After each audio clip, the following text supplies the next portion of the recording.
Good morning, Fabia Bromovsky, and thank you very much for joining me. And of course, you're here because of your work on Global Farm Metric and as part of the Sustainable Food Trust.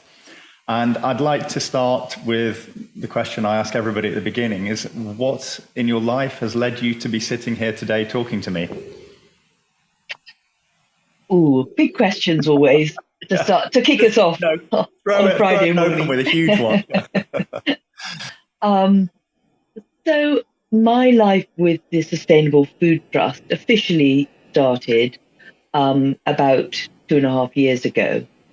But I came across Patrick Holden and Adele, very key people within that organization, probably as long as 10 years ago, when the Sustainable Food Trust were working on a piece of work that now feels very familiar to us all, but back then was very much a new language, which was true cost accounting. It was providing that initial lens, I suppose, for valuing and for identifying, perhaps more importantly, those parts of the essential parts of our system, the system in which we all exist, the natural systems that until then we had not really identified as part of the assets in which our businesses relied on. And I was at a conference where the Sustainable Food Trust was running, where they were talking about all of this stuff. And it, I think, was a very light bulb moment for me to really open one's eyes up to how simple the problems that we face were and how large this piece of missing information in our kind of value chain was. And my challenge, maybe foolishly at the time, because now I think, goodness, if only I hadn't asked the question, was it's all very well to value things, give and many people push back on that thing of giving monetary value, a very sort of capitalist idea, to the natural world. But my pushback was, before you can get to valuing, you need to measure. That was the very, very first, the beginnings of a long conversation that we started to have, with me wearing my old hat in the Rothschild Foundation, and a really, really beginnings of a deeper understanding about the fascination and complexity of trying to solve that piece of the jigsaw puzzle. How do we really build our natural world into our productive world that we used to see it, the economic world that we that operates the levers of the system today? In some ways, it makes so much sense. It's so obvious because the natural world, or our manipulation of the natural world, provides us with so much commerce. It provides us with all of our food and fiber, or all of our food anyway. And it seems crazy not to consider the impacts we have on that in economic terms. But just for a bit of clarification for those that don't know, can you explain what true cost accounting is in relation to food production? So it is basically identifying and giving value to those parts of the productive system that are not already identified in a corporate balance sheet. One could talk about it like that. Right. So it is the value that pollinators have in your food system, the value that soil plays and the soil biology plays in your ability to create yield, the role of clean air and clean water, all of those parts of the system in nature, biodiversity, big bucket, that we take for granted in order to produce the commodities that we use in our food system. And although now, as we have this conversation today, everyone will go, of course, we understand that. And it's difficult to take our minds back. But actually, this was a very new subject. It was running alongside, natural capital accounting, which was an emerging economic science. But that didn't capture the imagination of the man in the street, potentially, because it felt very, very closely aligned with um, with economics rather than those very, very tangible things on which we're all, which we all recognize every day. So it's hard to talk about it now because it feels so obvious, but back then it really wasn't. Back then, everybody, I mean, it's obvious when it's illustrated, but it wasn't part of the way we thought about those things. It's so crazy to think that that connection wasn't made, and I think that's part of the way that humans, in some ways, see themselves separate from nature, and that our activities are separate from nature. And I think we're starting to kind of reconnect that a bit, particularly with economics. So I'll obviously, a lot of people will know what the Sustainable Food Trust is and what you guys are doing, and however, what people might not be so aware of is what the global farm metric is, which you're now working. Are you heading it? Are you chair, or what's your position? So my lofty title is director of the Global Farm Metric. So that means that I'm the one that leads the much more able team below me to mobilize, steering the ship. The Global Farm Metric is both part mission, part of the work of the Sustainable Food Trust, but because of the intangible nature of it, we have had to operationalize our work on the Global Farm Metric in order to make tangible the concept that we're trying to deliver, and also to prove the concept that we're trying to promote. So starting at the beginning, and it's very much as a follows on from what we just talked about with true cost accounting. The Global Farm Metric has been a way of looking at the whole system at farm level, tying back to the work that was done, again, maybe 12 years ago or so, with the Sustainable Development Goals, but very much through the lens of farming and agriculture. What is the system that we are trying to sustain in order to create a sustainable farming system, and what are the things that put that system at risk?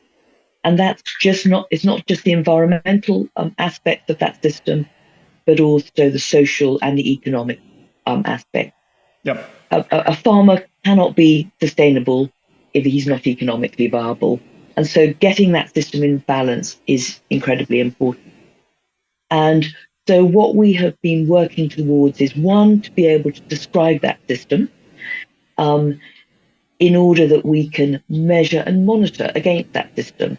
Right. And like the development of all sets of protocols, we've learned such a lot on the journey, which we probably started in earnest about 5 years ago, and started very much through the lens of delivery of public goods. The language changes, the scope changes.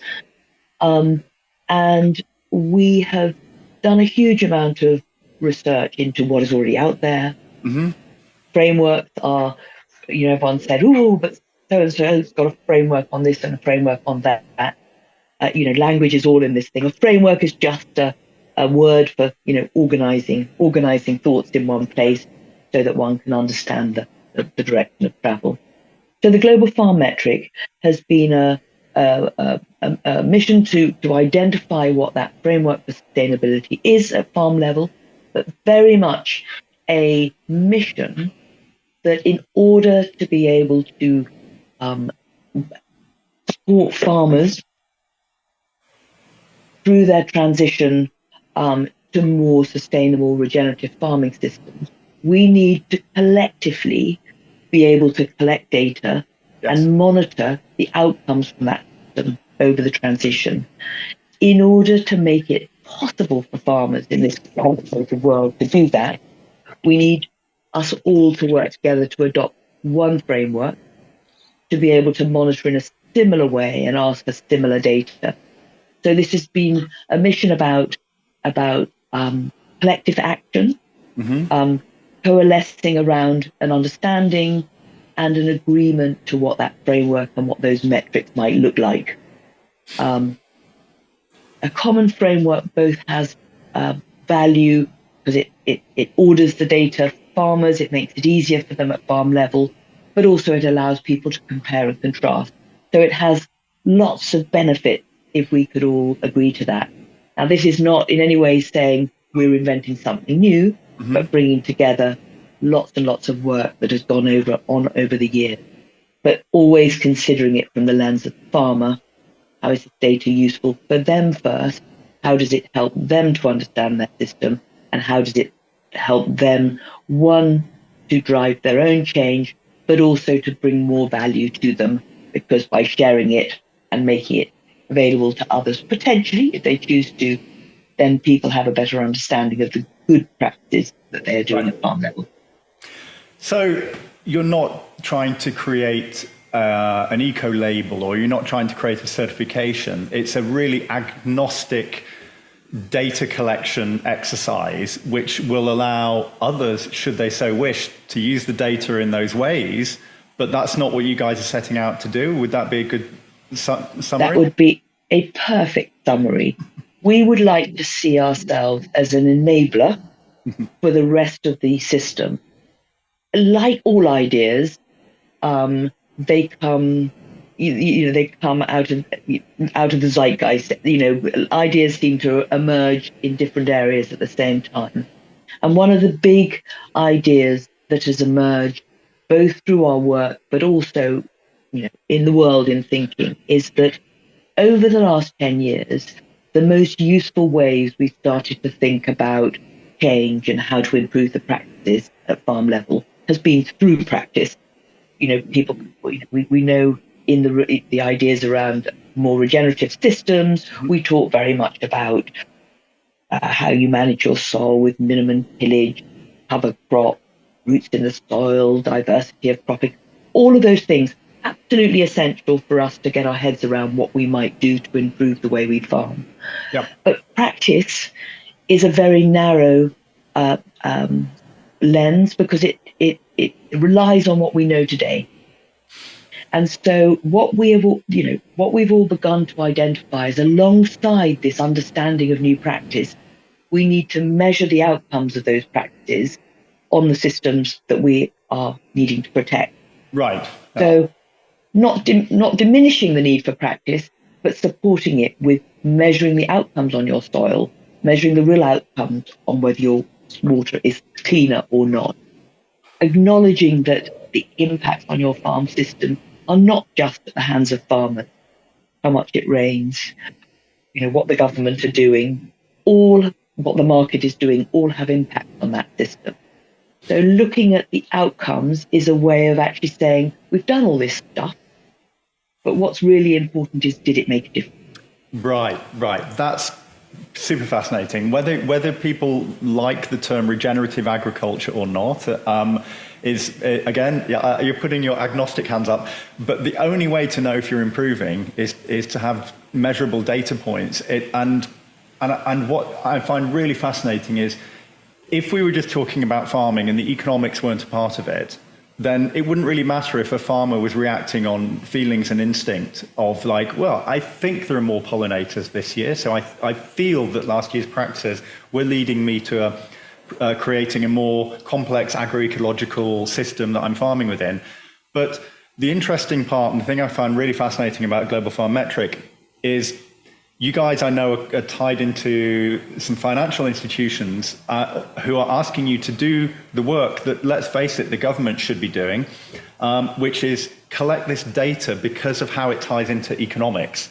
And that's the super interesting part, is like that farming, you mentioned it very, very early on, but, farmers are trying to make a living. People are doing a job. And with any business, you have input costs and output gains, and the aim of any business is to have the input costs as low as possible and the output gains as high as possible, because then that's your profit margin.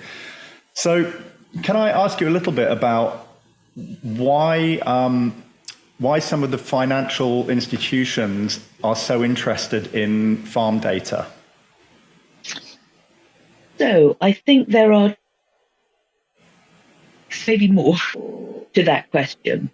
And I'm going to start with the increased pressure on all big organizations, whether they be financial institutions or food supply chain institutions, which is the growing momentum around reporting, most of which at the moment is voluntary, but the writing on the wall is it will become mandatory.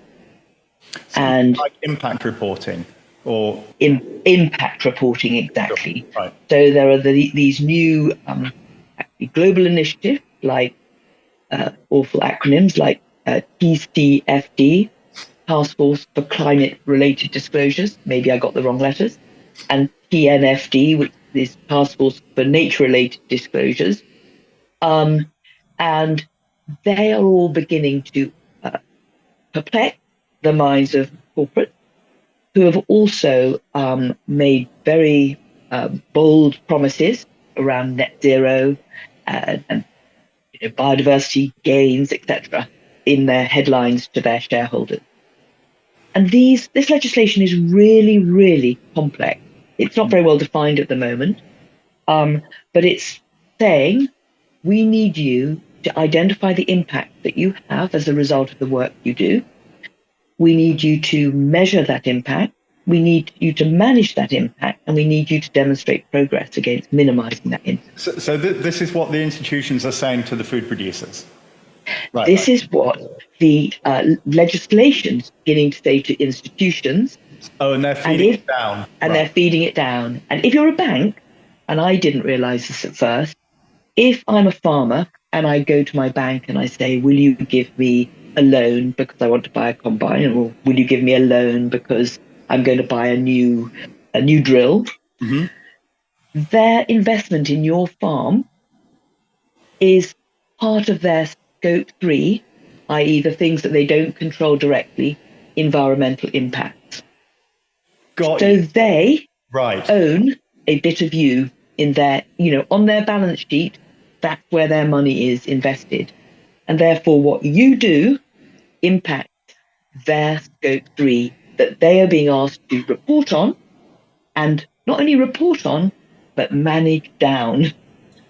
I've got you. That's brilliantly put. Okay, now I really, really get it. I really get where this is coming from. So, let's say I go to I'm a farmer and I want a £100,000 combine harvester, and I go to Barclays and say, will you finance this? They're going to ask me what I'm doing with that combine harvester that's going to fit in with their scope 3, whatever. So they're going to need data from me as a farmer to say, well, this is how I'm improving my land. This is how I'm using less chemicals. This is my balance sheet that shows that your balance sheet is safe, kind of thing. But who, at the moment, are farmers being expected to just provide that data up the chain as an extra service, or are they being incentivized in some way? Because it's a new strain on farmers. Farmers have a tough enough time, particularly the smaller ones who are resource strapped. And I was actually talking to Fidelity this morning a little bit, and she's like, please ask Fabia about the problems that smaller farms have, because she's going through your system. She's going through your system, the Global Farm Metric. But larger farms have much more resources. They have more staff, and so if they have to do like a data collection and collect soil samples and measure pollinators and whatever you guys are asking them to do, it's a lot easier on a big farm in terms of the relative impact than it is on a much smaller farm. Are there any sort of particular solutions to this? Should farmers be paid for collecting this data? Because after all, it's the financial institutions asking them to do it.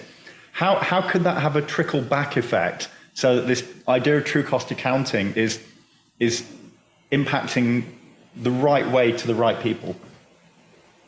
So lots of questions in there. Sorry, unpack. I bundle my questions and then let you go for a while. Let's start at the end. The answer is yes, yes, yes. Farmers need to be rewarded for. We would argue at this point where our data collection is kind of I'm going to say imperfect, but I don't mean that in that it's not good data. But because we haven't got enough of a long-term picture on this kind of Oh, data. so it's not What benchmarked yet. No, not really. And what we do know is that it's not straight line.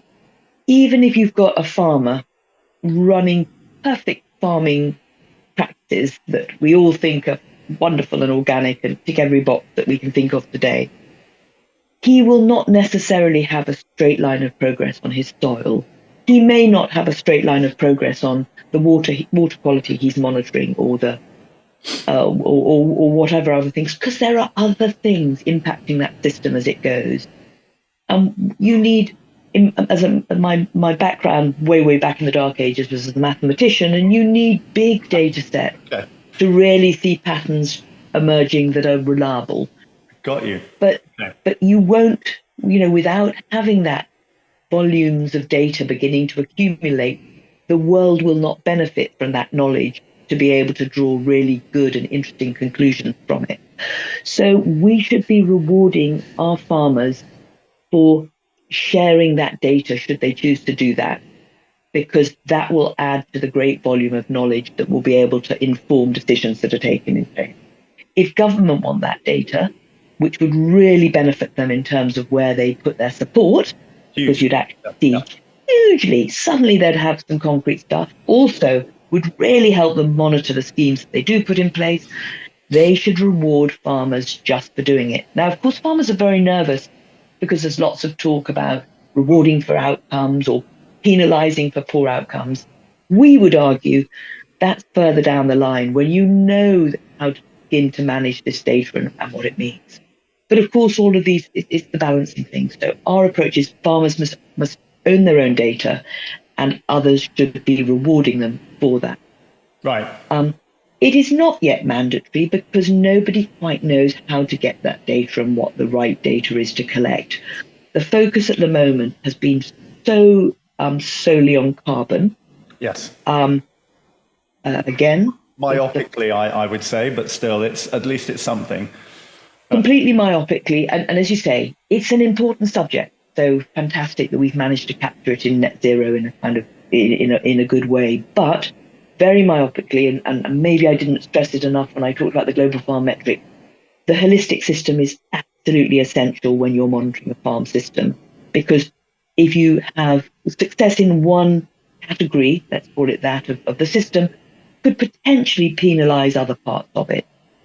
We always joke about planting eucalyptus trees in Scotland. Hey, that's got to be a good way, fast growing, highest carbon sequestering, but ignoring the position of that, the appropriateness of that in the setting that you put it.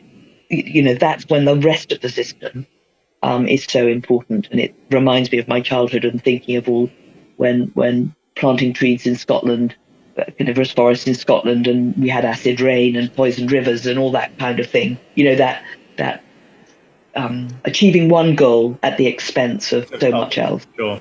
Yeah, yeah. Um, and That's a comes great back. description of the myopic view of carbon, because, like a eucalyptus tree, as I understand it, when the leaves fall off, they create acidity, means nothing else can grow on the ground, right? So if you just focus on carbon, you could end up destroying a native ecosystem, an indigenous ecosystem, inadvertently. And we've done that so recently through government funding. I think it was in something like the 70s.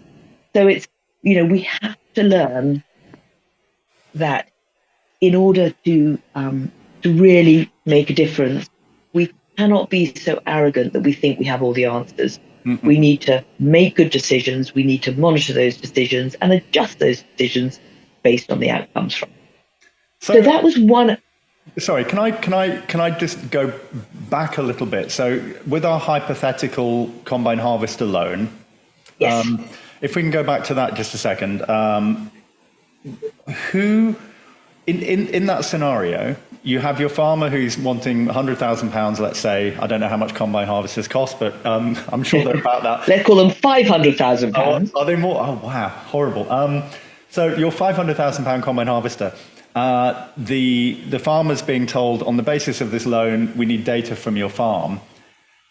At the moment, who is incentivizing that farmer to collect that data? Is the bank saying, well, actually, we'll throw in a bit of incentivization, we'll pay you? Should it come from the loan providers, or should it come from perhaps the big wheat buyer?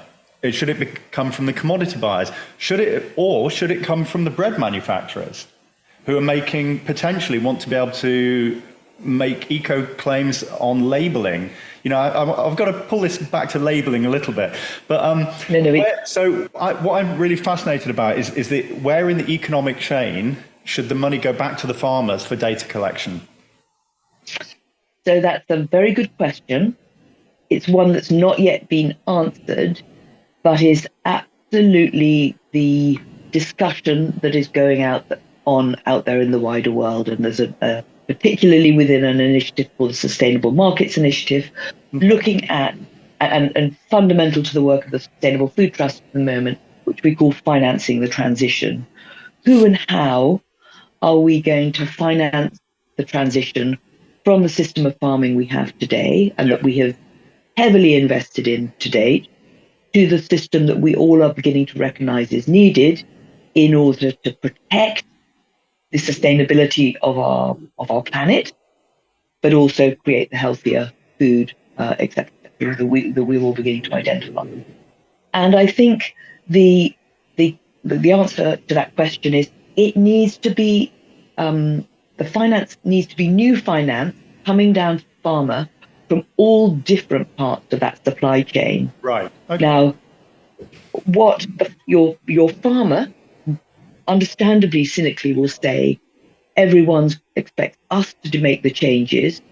They'll expect us to provide the data, and we will be the losers in this battle. The consumer will say that whoever pays for this transaction, we will be the losers in this battle in the cost of our food. And neither are totally wrong, I don't think. Totally right. Or totally right. And I would say that there is a genuine, we are at a very powerful point at the moment, which is everyone recognizes they all need to be part of this solution, and they all have to give something in it.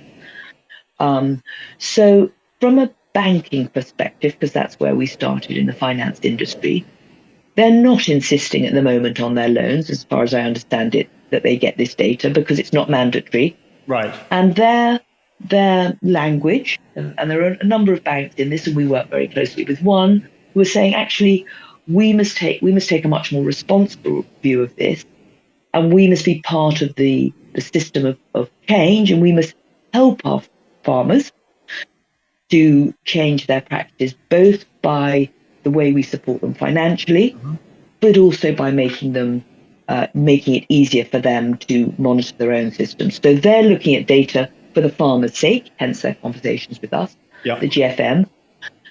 But they are hoping that kind of data would then benefit the farmer from better loan arrangements, better financial packages.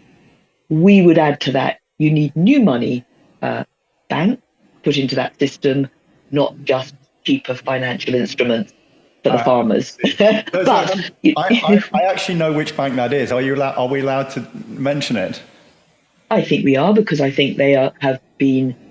So we work with NatWest in this, and they have, enabled the development in its own, as an independent thing for the global farm metric, because, as I say, they see the need for themselves to be able to understand their farmers, and also to support their farmers through this transition. So on NatWest, are they particularly involved in agriculture in ways that some of the other high street banks aren't, or is this an initiative that is actually just setting them apart in a positive way from other financial institutions, or is it just that they happen to be connected to you, and are the banks in general engaging in such conversations? So NatWest, as I understand it, do hold a large proportion of the UK's land investment. Oh, I see. They're quite Uh, specialised, maybe more than the others. but I think all because we have a small number of major banks in this country, I think all of them have a big piece of that jigsaw puzzle.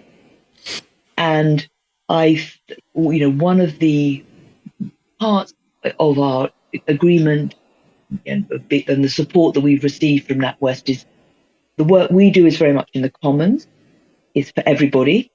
Oh, And so it's like we open source, you mean? absolutely open source. Wow. Our our ambition, as I say, is to have a coalition of agreement around what that system looks like and how we should collect data against it. And all the research we do is absolutely open source.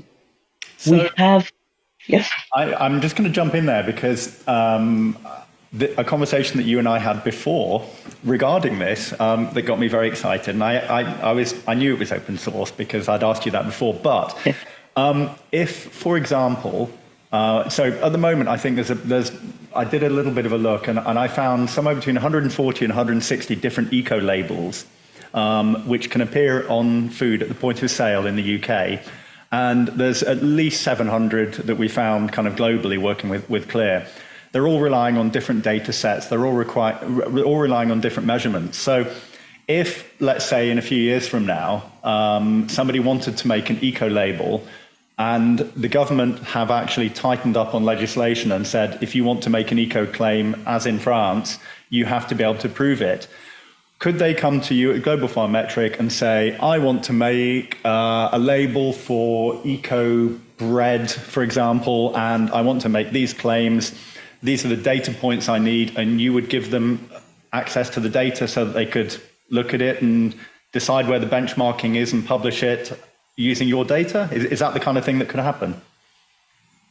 so yes and no, and the no is only because of how the GFM will be delivered to people. But let's talk about the concept that you're describing and why Fidelity and I are very, very closely aligned in our thinking about things in the world. I'll come back to her question about how complicated it is to do the global farm metric, but from a practical point of view. But both the messaging from C.L.E.A.R, which is about mandatory labeling, and actually why I really, really was impressed by the work they were doing. At this point are not saying this is the label that everyone needs to have. They're just saying we need to come together around labeling, and it needs to be based as closely as possible on primary data. Yes. And we have a similar mission, which says we need to recognize the whole system at farm level. We need to ensure that our farms are sustainable across all parts of that system. And that's environmentally sustainable, of course, and a real fundamental in that. And we need to come together around what that data is in order to monitor the sustainability of that system. Now, if you have that thread, that baseline of data at farm level, that data will be available and would be consistent if we all came together around it across all our farming systems, and therefore would be the data that could be built into a labeling system, however you choose to frame it, because that data could be ground truth from where it came from, its actual physical data. However, I'm just going to throw a little bit of a spanner in the works, but I think it's quite useful for people to understand how the system works. And all of the system, have a purpose of their own right. Our supply chain is very long. Yes. There's very, very few products that sit on our shelves in the supermarket that the final producer of or the final seller of could put their hand to where all the ingredients in that product came from. Yes. Yes. And today, for those that are attempting to do that, and let's just talk about the big ones that would have difficulty in do that, there are lots of and a growing number of companies who have aggregated very brilliantly through life cycle analysis and global averages, etc., a way of estimating through modeling and Mhm. through algorithms what the potential impact of some of those ingredients might be based around the knowledge that you might have about them, where in the world they're sourced, etc., etc. Now, all of that is incredibly helpful as the first step. But one has to remember that is average, that is global data, that is based on the data that exists, and some of it could be collected in 2010 or 2004 or way before, But very, very cleverly with an AI and the knowledge about life cycle analysis and stuff, it can be built. We're saying that really helpful, but that does not identify the really bad Yeah. because it's average or the really good. Right. It doesn't give any incentive really to improve. You can say it's better to buy tomatoes in Spain than it is in California, where there's a huge water That risk. study, Poor and Nemchek, said that there can be a 50-fold difference in in impact of the same food substance, right? Or the same. And you think 50-fold is extraordinary. That's not, that's an extraordinary. So if you're trying to average out a 50-fold impact on a particular food and then label it, saying a tomato has this impact on the world, it's meaningless. It is meaningless. It is meaningless. And also, if you happen to be, and in these clever algorithms, there can even be employment risk and all of this. But if you're the small farmer working in the Amazon where there's been no land use change, and you're creating an incredibly regenerative crop, you're not recognized in that because you're lumped together with the potential for land use change and that we might give you. Yeah. So they're the beginnings of us understanding impact. But for those models to be meaningful, we need to go back to sources of primary data. We need to build up what's really going on the ground. Now, short supply chains obviously make that easier, and you can then start talking about labeling with primary data. But that's where we need to get to. And the supply chain does recognize that. They don't know how to do it, but they do recognize that. But the big problem within that, of course, is if you have this variance of methods of production, even if you're collecting the data, how does that data follow that product through as that product becomes an ingredient? So this is where, let's take, you started with tomatoes, so we'll stick with tomatoes. Yeah. So let's say we've got two different ways of growing tomatoes. One is intensive in a greenhouse, let's say it's heated by fossil fuels and it's super high impact. The other is a beautiful agroecological tomato grown in conditions that are very low input, organic, whatever. Both those tomatoes are bought by a buyer. The organic one might not have a certification, so might not be getting that organic premium.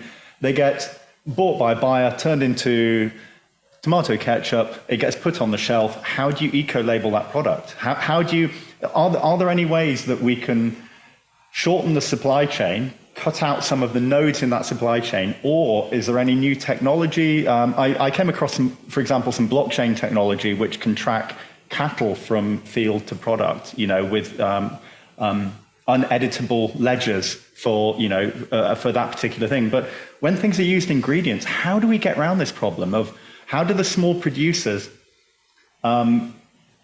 get recognition for what they're doing that maybe is more agroecological than the larger producers without getting lumped into that average? So comes back to the global farm metric, or a global farm metric, which is, first of all, in order to get this recognition, we need some way of agreeing what that baseline of data needs to be to ensure that the whole system is being considered. And can you imagine, you mentioned the plethora of labels, can you imagine if all of this desire for transparency rains down on the heads of farmers with every different supply chain asking for different data to meet their particular labels or whatever? So I believe quite strongly that we do need some organizing principles that will make this mandatory or whatever, because we need something that holds everyone to account and uses the data they've got rather than inventing the every new question that enters their head. So it comes back to the global farm metric, which should provide that DNA that could go up the supply chain to give enough data. Enough is a very important concept here. We're obviously, all of these things are in development, and enough has not completely been defined. And Fidelity and I might differ at the moment on what enough means. Rightly so. I'll let you two fight that one out. Yeah, exactly. And I would say actually this is where technology has to come in. Yes. And how does that data flow through the system? There's another part of the complexity of this is, if you were, I'm saying a brand with no meaning, but if you're Tesco's, just because we think of Tesco's as a great big brand out there, yeah, Tesco's aren't necessarily in a place to deal with lots and lots of farm data. A bank might be actually, because they're very tech enabled about risk. right. But Tesco's want to just know whether it's good data or bad data. Is that a good farm or a bad farm? Is it regenerative or not? So data may go through other processes that say score it, or give it, demonstrate, like the very important role our certifiers play in organic or leaf certification. Yep. If these certification schemes use some of this data to say, yes, they're following our practices and their outcomes are positive, they're measured, and we have the data, we'll give them we'll give you the red, green, amber, whatever that you need to say, are they good, bad, or indifferent? So data in its rawest sense would be too much for most people. So we have to think of the systems that will help that data be meaningful for different parts of the supply chain. But what you're kind of saying, if I understand and have surmised this correctly, is that the data itself should be collected in a way that's completely agnostic. And it's not for the farmer to be collecting data with a particular view in mind. It's up to other parts of the supply chain to apply value to that data, but the farmer should just be collecting it as data. Does that make sense? So it does make sense. What the focus that we have had is that data is collected by the farmer because it's useful to him, because it tells him something about the system he's farming and the improved or not outcomes that he is getting as a result of that. Now, data in its raw sense is not useful necessarily. Some of it is, but not all of it is. And therefore, when you do an application of the framework of the GFM, what a good application would do is put that data that you've received in the context of localized soils or, average production or whatever. Yep. So a good management tool tells you not just what your data is, but would give it some context. And obviously, the bigger that data pool is, you could be sharing it with your neighbor. So you've got a pool of two, or if lots of people were doing it, then it begins to emerge with some really good data sets to compare against. They exist already, but that'd be slightly different. So we would say from the Global Farm Metric, the data has got to be useful to farmers. But as you say, how other people use that data, either through certification or through aggregating that data, will be slightly different for different people, but they will all know where it started. So it will be traceable. It has the potential to be verifiable. You can send someone to check that data was collected in a particular way. So it is the starting of that traceability, that DNA, but everybody uses data in a slightly different way. Yeah, that's kind of what I was getting to. But I think that's what, yes. So I've got a bit more of a fundamental question now. We have collectively used the word data an awful lot. But what exactly is being measured? Or what are you encouraging people to measure? And we've talked a little bit, a little while ago, I met a guy called Andre who, I think this company called Pez Technologies, who'd made a little box that you could put a soil sample into and it would heat the soil sample and measure the gases coming off, and it gave you a very good indication of soil health, which could then be loaded up to the cloud. But a farmer such as Fidelity, what data are you asking her to collect? What are the measurements that a farmer is doing on his or her land? So the Global Farm Metric looked at 3 types of data. it brings, I think, the USP, the new bit of data thinking that it brings to the table is this idea of measuring the outcomes. And the way we define that is we define looking at the state of your system, monitoring that over time, and then monitoring changes to your state and system is outcomes. And the system is defined by 12 categories, Okay. which encompass the natural systems, um, which are your soil and water and etc. Included in that natural system is the climate. Not in Climate has become a kind of a proxy for greenhouse gas emissions, but actually, farmer is experiencing climate every single day. Drought, uh, floods, um, wind, all of those things have So a direct impact. is climate weather over a period of time? Yes, Okay. Right. absolutely. Right. It is what in the period of the cycle that you're measuring. What are the weather conditions, the extreme Right. weather conditions, or your growing season? So weather is now, and climate is weather over a measured period. Fine. Yes, exactly. Okay. In a sense, what we, funnily enough, I will trip up on that definition. But what's interesting is if you talk about climate today in our environmental world, everyone means net zero. Right. Yeah. It's been tainted. Right. So Yeah. you're asking farmers to collect. They're looking at water quality. Are they taking water samples, soil samples, air samples? How are they measuring things like biodiversity increases? How is that measured? There's all this talk about pollinators and biodiversity. How does a farmer actually put numbers on that? So what farmers are doing, and goodness, as you say, biodiversity has been a category that's so much research behind it, but remains a very complex area to capture. And it's probably the deepest one that we've done with the scientific community, having run a sort of Delphi process to look at ways that farmers, because that's very important. There are lots of very, very emerging technologies and lots of clever studies that have gone on around biodiversity.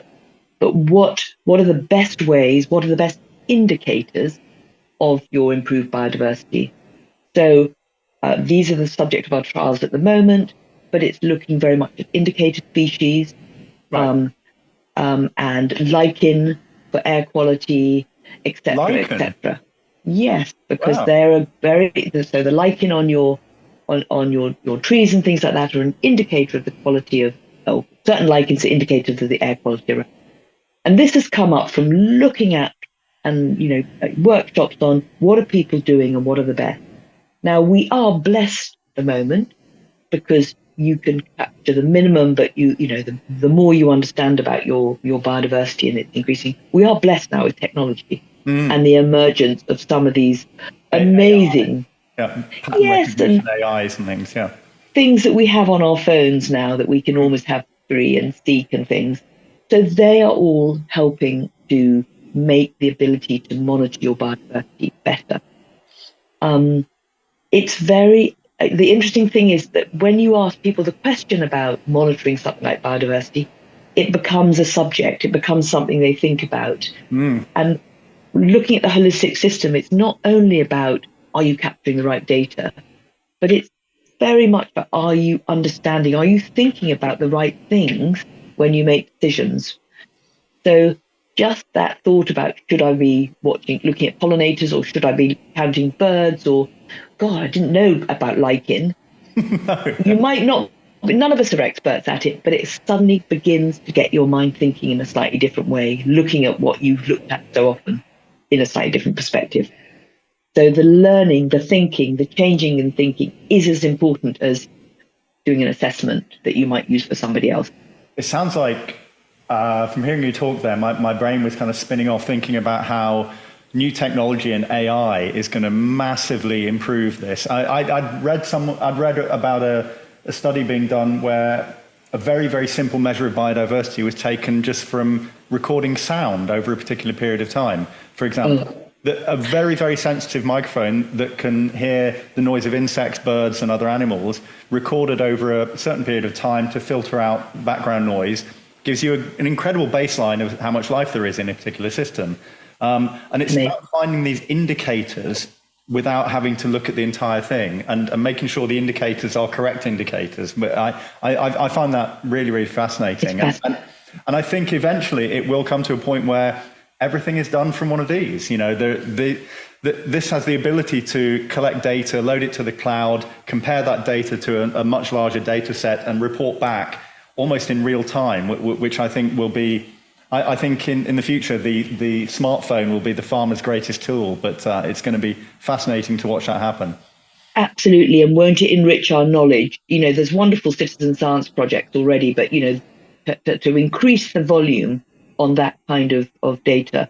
There's another wonderful one, and I just throw it in quickly, which is the Natural History Museum, all around DNA, that you can pick up tiny bits of DNA, I'm not quite sure how or where, and they are also an indicator of all the species that are existing within that area of ecosystem. I think this is an interesting point, and without, I hope, diverting our conversation, to talk about the difference between creating a framework, an organizational structure that says these are the important parts of the system we need to monitor and why, and, you know, all the way down to these are the indicators that we want to monitor, and an application of the framework, because we talked about technology, and this is some way, to Fidelity's point too. Our role in the Sustainable Food Trust has been to develop this framework, bring everyone together to try and agree what those sort of key indicators today are. It should always be an evolving thing. But our theory of change is that everybody else, all those people who are out there already doing farm management tools and certifiers who are collecting data, and the new tech companies that are coming into this space, are the ones that should solve for collecting that data well, for making that data more useful to farmers, to make it easier for them to collect, for creating collection systems that respect systems of farming that they're using. You know, if you're a horticulturalist and you've got 25 different types of lettuce in 3 rows, it's not quite the same as you're a monocropping wheat producer in Iowa.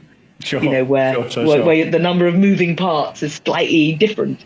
Yes. So in the end, the technology that helps to collect this data can be created to fit the systems it's collecting against. And technology is brilliant, you know, and there's money to be made in it. We all know that. And that's how these things should be developed and used. But we need an organizing principle we need the foundations to be solid, to be well thought through, in order to build that, you know, terrifying and exciting ways of creating applications to do that. You dropped your ear again. I've got an earpiece. I'm so sorry.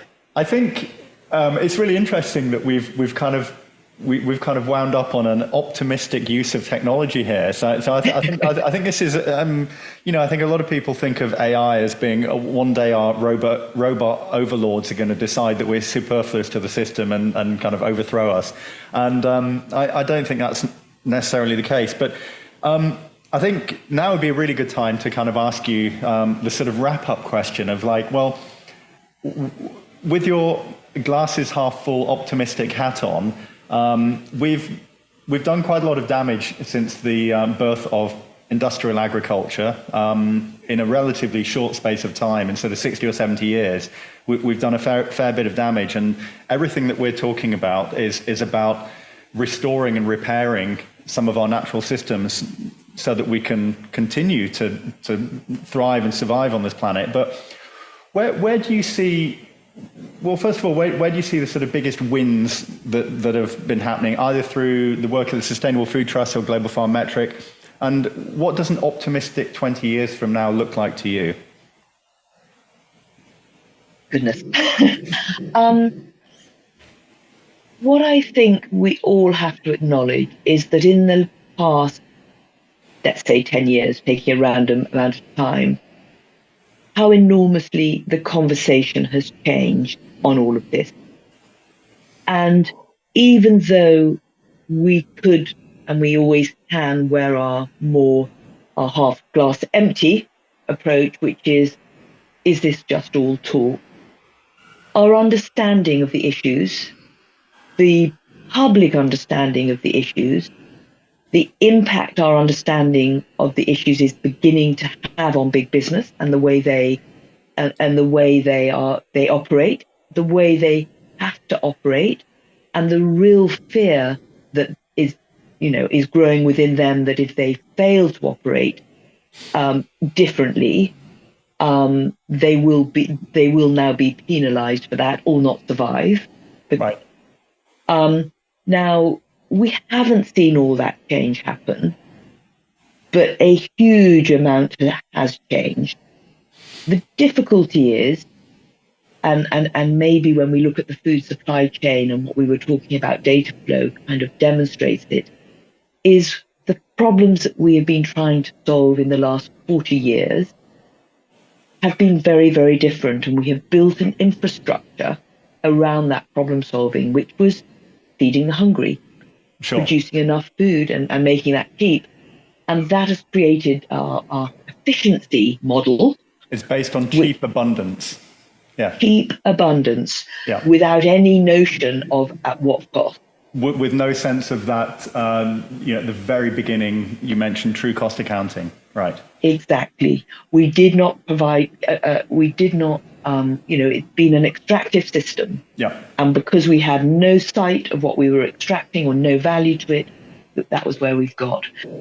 We have got eyes on it. Now, there's no perfect answer, but there is not a room that you go into of the small farmer or the big company, and we definitely straddle both because the conversation has to happen in both of those arenas, in which acknowledgement and real energy for change is there.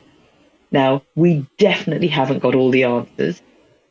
Definitely some of the good conversations that are going on will have difficult consequences for parts of that ecosystem if we don't make the right decisions as we go through, if we're not all collaborative enough to understand the impact of what decisions we're doing and the things that we're doing on each other all the time.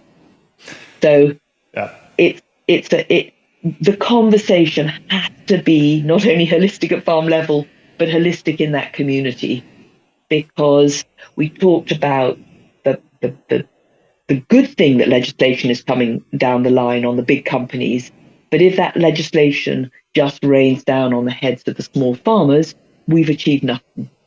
Yes. If we can create a system that supports the farmers and ensures that they're sustainable and that their sustainability risk is low, then we build from the bottom up and we have a really strong, pyramid of in which to solve the problem. But I am optimistic. I am optimistic that we have faced problems before that seem insurmountable, and that the knowledge that the next generation and the young people coming into this space have will be immensely more impactful because they start from that place over the next 20, 30, 40 years, which will help solve the problem. That's really interesting because that's not what I expected you to say. And what I expected you to say is something I've picked up from our conversation, is that the reason I'm so optimistic now is because I see the change being driven by money. Whereas I think the problems were created by economics. We needed to feed people very quickly. And now I see, just the fact that the work you're doing is funded by a large bank means that if the financial institutions are recognizing the need for change, then the economics of change must work, which means that change will happen. That is an extremely valid point, of which I also support. We know that, so let's look at the center, which is good, which is, we started from the premise that farmers have to be economically viable. Mm-hmm. This has to be economically viable. Yes. In order to drive the changes we need. What I would argue, and without enough expertise to explain it clearly enough, is that I always imagine the economic system that we have as a sort of as a circle, and as one bit, if the price of our food goes up, there are other parts of our system that have to give. The value of other parts of the system diminish because there is only those resources. So if people are spending more on this, Sure. they end up not having money to spend on something else, and the price goes down, whether it's housing. And therefore, the economics that we know today need to change in order to make this economically viable. But it will do that, so if the price of food potentially does go up, which one could say it is, would disadvantage parts of our society, other things have to go down that enable those parts of the society to carry on. Or more money has to come from the top down into the food system, so the price doesn't have to come up. What I'm saying is, we don't know all the answers about that economic model at the end, but it needs to balance, and it needs to ensure that the disadvantaged are advantaged in it.